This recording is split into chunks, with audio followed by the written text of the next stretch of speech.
Let's talk about the portfolios in a two risky asset situation. And the two risky assets we're going to talk about, of course, are the asset classes, stocks and bonds. We covered this a little bit in corporate finance, in fact, quite a bit in corporate finance. I'm going to post the videos for corporate finance as well in this lesson, just as a reminder, since we don't have to go through it twice, but you might need a refresher if you didn't see them, or it's been a while since you took the corporate finance version or section of this program. So the portfolio risk, or the variance, sometimes we call it standard deviation or the variance, it depends on the correlation between the returns of the assets in the portfolio. In other words, if one goes up and while one is going up, the other one goes down, your return will be averaged to be much less volatile than if they both go up together or they both go down together. So this is a way to reduce the volatility in the portfolio by having assets that are not correlated together. The covariance and the correlation coefficient provide the measure of the way of returns of assets move together. So or co-vary. They move together as co-vary or covariance, and so the measures are covariance and correlation coefficient. We have a little portfolio math here. We're going to start with the return of the portfolio. The return is a simple weighted average. We've done this before. The return of the portfolio, RP, equals the weight of the debt times the return on the debt plus the weight of the equity times the return on the equity. So it's the return on the bonds plus the return on the equity.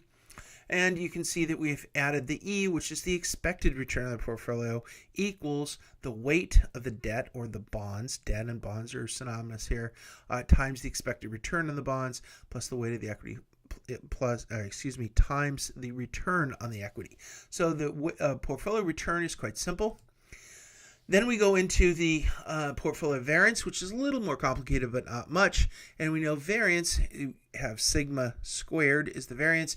If we took the square root of that, we'd have the standard deviation. So we're going to work on variance here. So the weight of the bonds, the weight of the debt, squared multiplied by the variance, plus the weight of the equity squared multiplied by the variance of the equity, plus 2 times the weight of the debt times the weight of the equity times the covariance of the return on the debt and the return on the equity, which means this term at the end is how much they move together. That gives you the portfolio variance.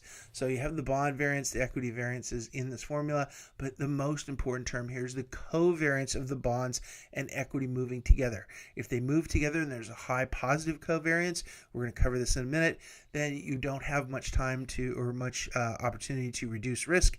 If they move inversely to each other and have a negative covariance, it would be much better off in the portfolio. So the covariance returns on the bonds and equity equal rho, which is P rho of the debt and equity times the standard deviation of the debt and the standard deviation of the equity. And therefore, all we need to do is find rho. And the values for rho, of course, are, and you know this from the previous class, is -1, which is completely negatively correlated, to +1, which is perfectly positively correlated. Perfectly positive correlated would simply mean that every time one goes up, the other goes up. Exactly the same amount, exactly at the same time. If it's negatively correlated, that means that one goes up, one does the exact same thing except opposite. So in negatively correlated, when one goes up, the other one goes down. And if the other one that just went down went back up, the one that went up goes down. So they move exactly inversely or negatively correlated. The portfolio correlation coefficients you can calculate will show you that there is no diversification opportunity. That's in this formula. There's no diversification opportunity if rho equals 1. If it's -1, you can have a perfect hedge as possible. In other words, you could take out all of the volatility because they are perfectly negatively correlated. If we look at an example out of your book, figure 7.3, you can see that the debt fund has an 8% return and the equity fund has a 13% return. And if you start plotting this into a graph with different rows or different correlation coefficients, you can see that as you start to move from 100% bonds to 100% stocks, this is the weight in the stock fund. So there's 0 bonds in here, there's 100% of stocks in here. This is 100% stocks, this is 100% bonds. As you start to move towards oh, I've got some bonds, some bonds, some bonds, some bonds, you get better, better, better, and then all of a sudden it moves back towards stocks. So you can see the tendency is to start to reduce risk below the line that you would expect because of the correlation. Now, a better graph for that, and one that's more typical, is this. So you can see that the debt is here, the equity is up here, the expected returns in vertical, and of course the horizontal is standard deviation.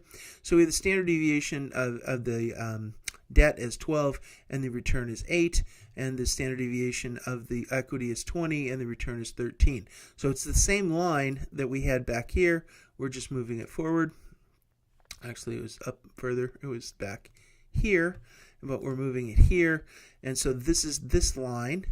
And so what we're doing is we're taking rho is perfectly correlated. There's no opportunity for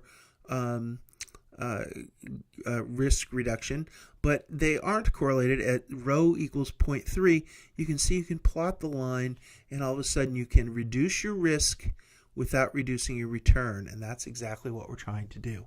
So you can pull your risk back without hurting your return, and that's what the goal of diversification is. Now, having said that, I want you to take a look at all the other videos from that I've posted in this lesson from corporate finance, because it gets more into how these numbers are calculated. It gives you a little bit more in-depth number crunching on these than this does, and I think it'll help you understand this lesson, and I don't want to repeat myself because I already did it there.